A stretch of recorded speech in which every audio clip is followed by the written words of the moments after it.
welcome, Connie. This is an exciting time to be here, and PT Pros has had a rich history. And why don't you just kind of tell us how it started and why you went into business? Well, some of y'all probably heard the story, but I'll be as brief as I can. I was working in a hospital setting when I got out of PT school. I was over at St. Joe, and at that time, outpatients were considered not important.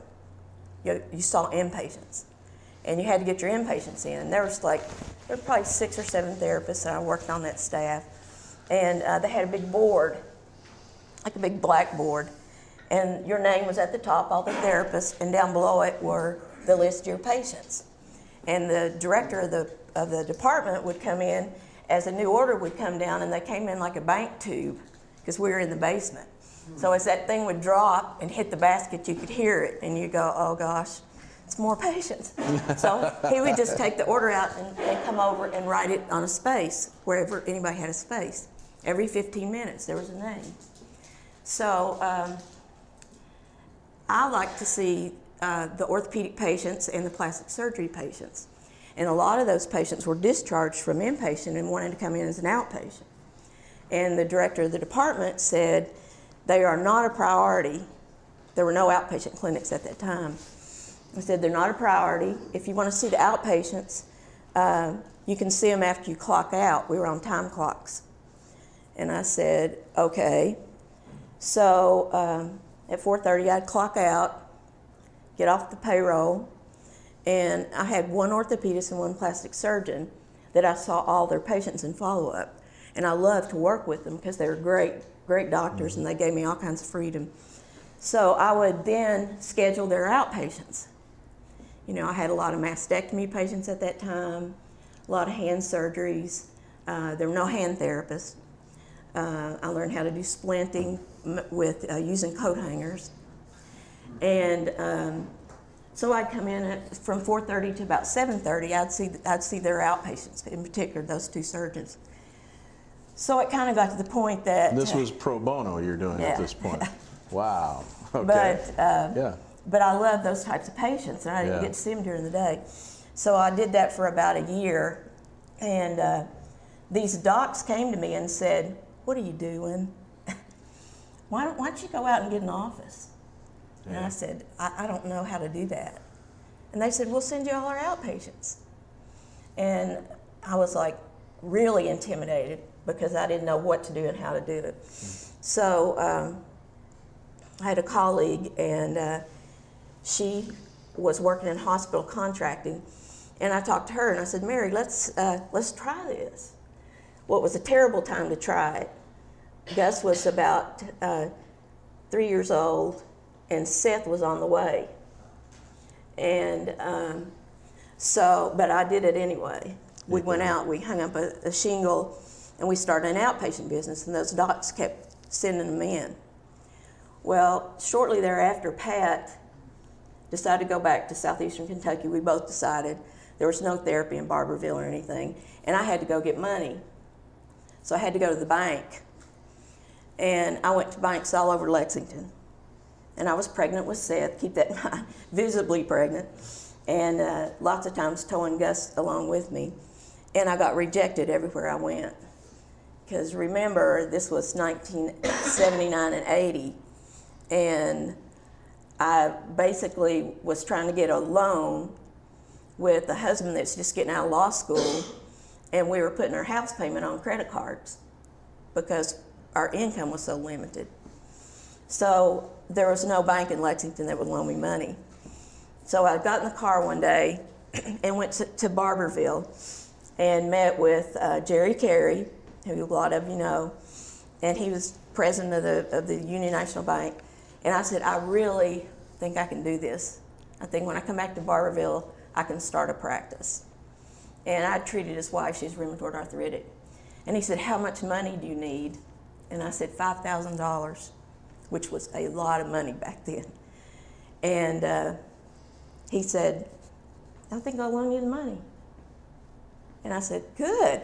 And that's how it all started. So it started in Barberville in the hospital, the old Knox County Hospital. And I was there a year by myself. It was me and another employee. And then another therapist came from UK, and we started growing. And I was working contract for the hospital. So I come in the hospital at 8 in the morning, as soon as I drop the kids off. Come in at 8, start seeing their inpatients in the morning, and we'd have a lot of them. And then about 11, I would get in the car, and I had an old station wagon that had all kinds of equipment in the back, and I'd head to Corbin, and I'd go to Hillcrest Nursing Home.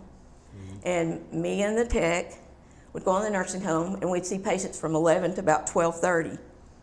Get back in the car, go back to Barberville, and about 1:30, I'd go to the Barberville Nursing Home, and we'd see patients at the Barberville Nursing Home. About 1:30 to 3, back to the hospital, and we'd see hospital patients.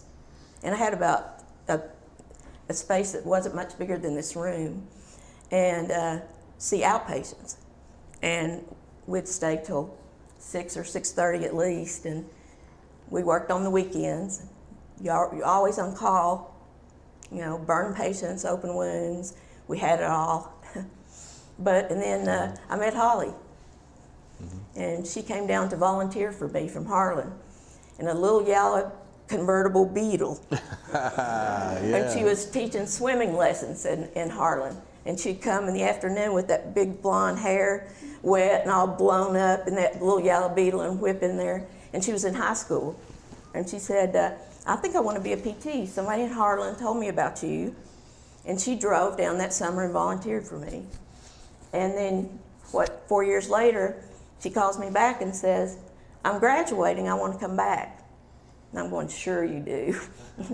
And that's the history. And she came, and we started growing, and Holly moved to Harlan and built Harlan Clinic. She's been with you for... How many years, Holly?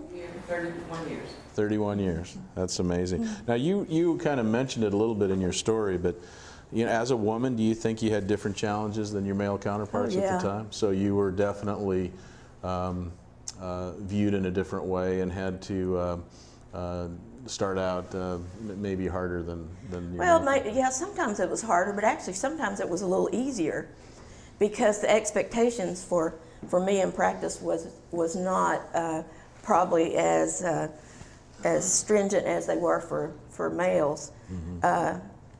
You know, it was harder to get contracts. You had to be prepared. Instead of going in and being the red personality that I am, you had to go in and be more of a more submissive, you know, that I'd have to kind of let them lead the show and let them tell me what they wanted, you know. And they could think it was their idea. Yeah, exactly. Yeah. But it worked. So what was your biggest challenge in those early days when you look back on it? I mean, other than getting the money, you already shared that, but beyond that, what was the biggest challenge of those early days? I think probably just the schedule and trying to balance, you know, seeing the boys and Pat and us being able to do things and trying to keep that keep the business going. But we used to carry in my car I used to carry a little emergency bag, and I had a flashlight and I had snacks and all kinds of stuff. And so when I'd have to get on the road and didn't have a babysitter and the boys were out of school or something, they'd go with me. But, you know, of course, then you didn't have cell phones and things to distract you. So coming home, there was always homework. So we had flashlights in the car. You know, we had all kinds of snack stuff, fruit drinks, and they'd work on homework on the way home if I had to go to Corbin or go to Lexington for KPTA meeting or something. Yeah, so it was definitely a family, a journey, for sure. Yeah, well, you know, one good thing about that, without the cell phones, you actually got to talk to your kids. Yeah, exactly. With your decades of experience, what advice would you give the young Connie Hauser with what you know now? You know, I'd say you can always do it. You can make it happen. Yeah. You know, as going out as a single practitioner now, I think it's almost impossible. You know, it's really so hard with all the regulations and things that go on now as opposed to back, you know, 37 years ago or whatever it was. But, you know, definitely, you know, fly your own kite and do your dreams, but don't be afraid. Yeah. You know, and I know you well enough to know that you're very humble, and you're going to have trouble with this question, but I'm going to ask it anyway. So, what do you see as your legacy as you start to look at these retirement years in your future? I see these people, and I see this company, and I see PT Pros still going. As I hobble back in with my walker at age 90. For PT. Yeah, I really do. I mean, that's my dream. Yeah. And so what advice would you give these emerging leaders in business today? So as you look at, where you started, where you are now, and predict the future, what's your advice to these emerging leaders? Well, I think the thing that stands out most to me is that you've got to be innovative. And we've got such a nice mix of blues and yellows and reds. Not so many reds. Where are you? There you are. There you are. And greens. I mean, I think with the mix of people that we have, you can conquer the world. Yeah, absolutely. What would you do when you look back over your career? What would you do differently as CEO right now that you wish you would have done 10, 20 years ago? That I should have done? Yeah. At one time, well, we actually learned from it. Holly and I sold the company and thought that was the dream, that you had to be with a bigger organization to be successful. And we lasted about a year. And fortunately, we had an option to get out of it and come back to doing what we do now. But I guess even though I learned from that, Bill Gilmore's here because of it. But it was probably the toughest thing that we've ever done. Was it fear that made you make that decision? Fear of healthcare and what was going to happen, and the Balanced Budget Act had just happened, and the jobs for PTs were not there anymore. Yeah. Most leaders, when you ask them, there was a defining moment in their career where they decided that, this is where my leadership was really tested. What was that, and how was your leadership tested? I think it was definitely when we worked for HCI. I don't know how Holly feels about that. She was with me, but it was. I ended up going out and doing. They called them RIFs, RIFs. You know what that is?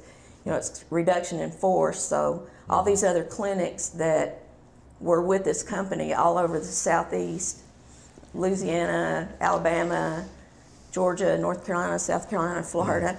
I had to go in with a business person, and I had to cut the staff because they were way overstaffed and they weren't making any money.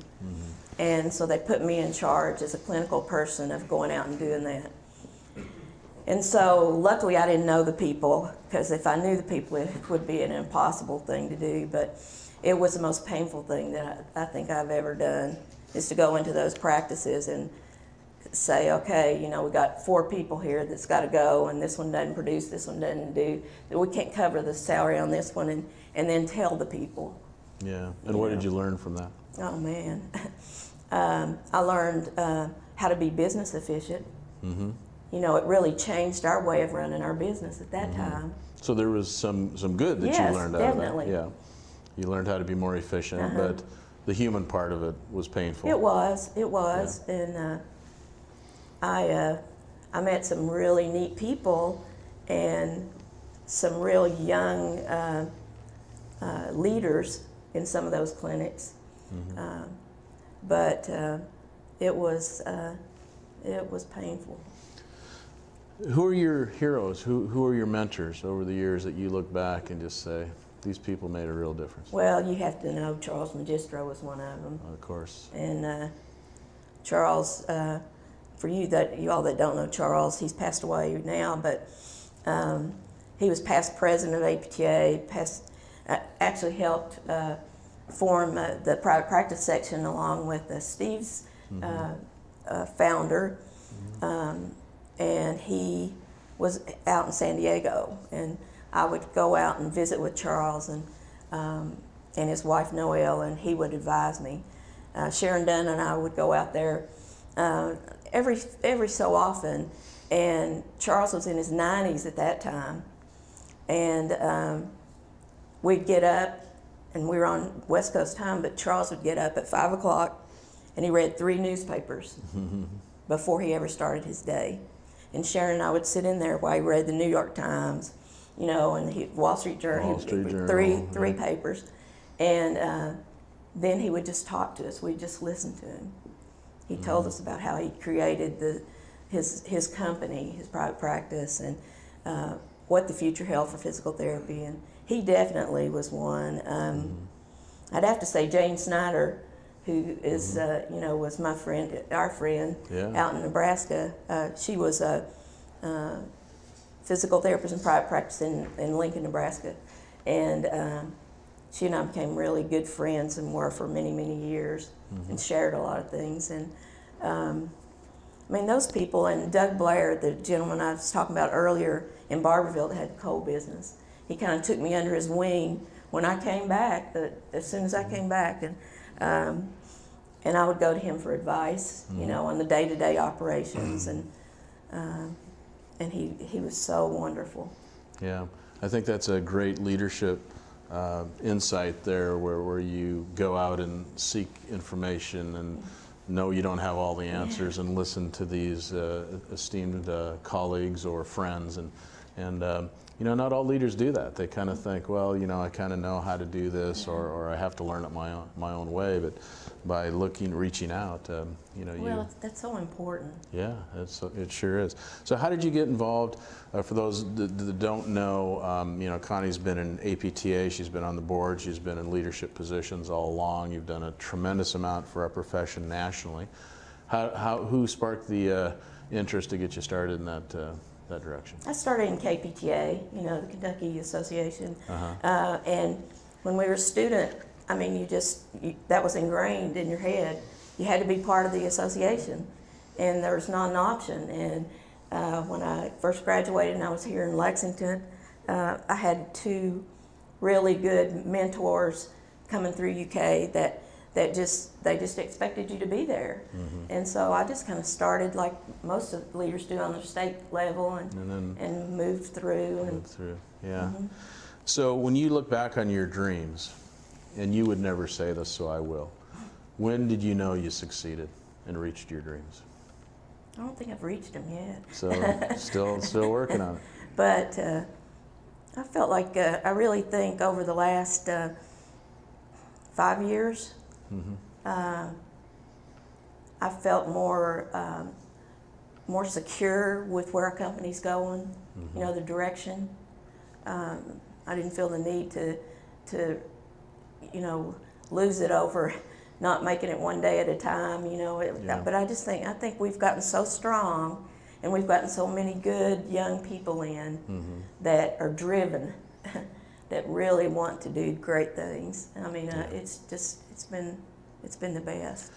Yeah, I think it's really interesting to, you know, I've known Connie a long time, but just to think of those early days and how hard that was, and how there weren't a lot of models to follow at that time, and she's a real pioneer. I mean, I don't know if you all appreciate that, but you know, she was one of the original minds that said we can do this better and we can do this in a different way. And to have the courage to do that when everyone is questioning you and judging you and thinking, oh my gosh, you're just going into private practice because all you care about is money. You probably heard that before too. Yeah. So, you know, it's just, it takes a special person to be a trendsetter or a pioneer to go in that way. And so, you know, I'm impressed, and I think your people are. I think, here Steve, too, maybe I was just ignorant and didn't know I couldn't do it. Well, you know what? That's not a bad trait either, because if it's like what, you know, in the previous interview we talked about, if you knew the odds, you probably wouldn't do it. Right. So there's a little bit of a naivete there that's like, okay, I can do this, and if you overthought it, you probably you wouldn't do it. So, yeah. It's like sometimes, like you said, sometimes you shoot and then you aim. Exactly, you have to, yeah.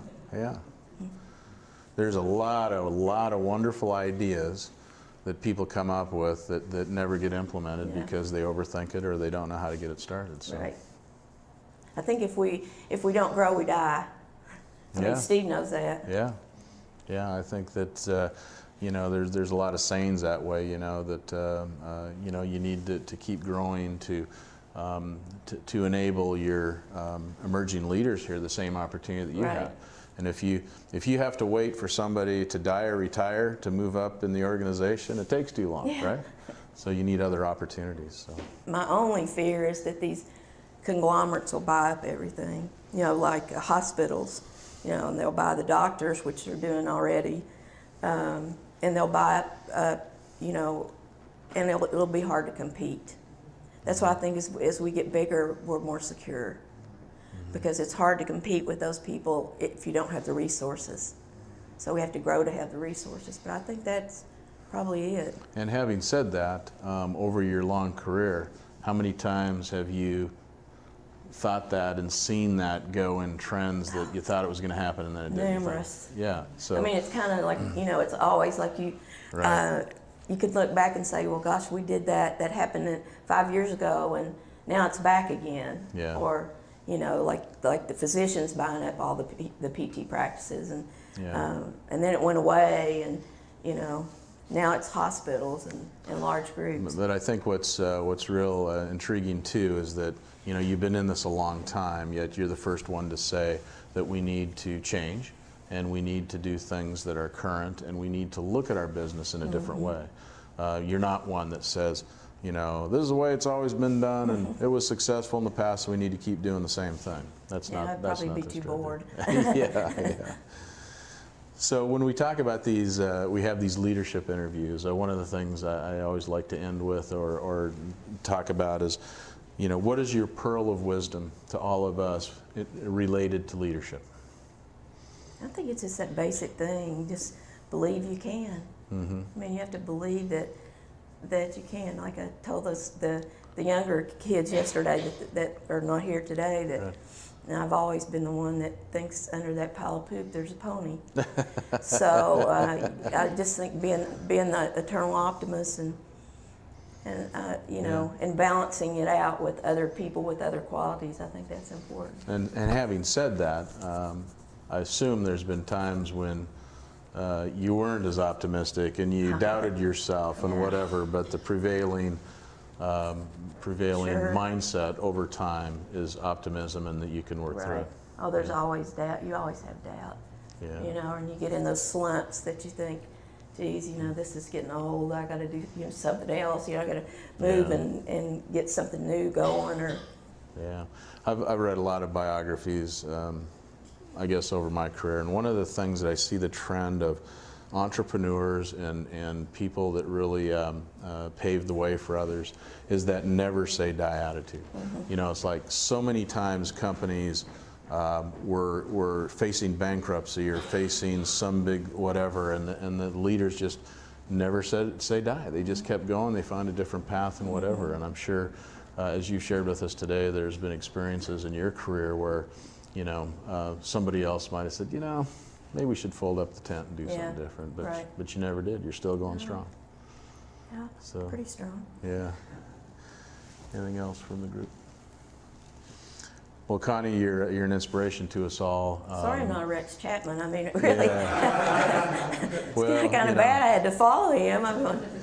You are an inspiration to us all. You really set the stage. You're someone that we can look up to and learn from your trials and tribulations and all the things that you accomplished, but also the times you struggled. So have a wonderful company here, and we sure appreciate being associated with you. So. Well, we appreciate you being here. Yeah, yeah. Thanks so much, Connie. Thank you. Okay.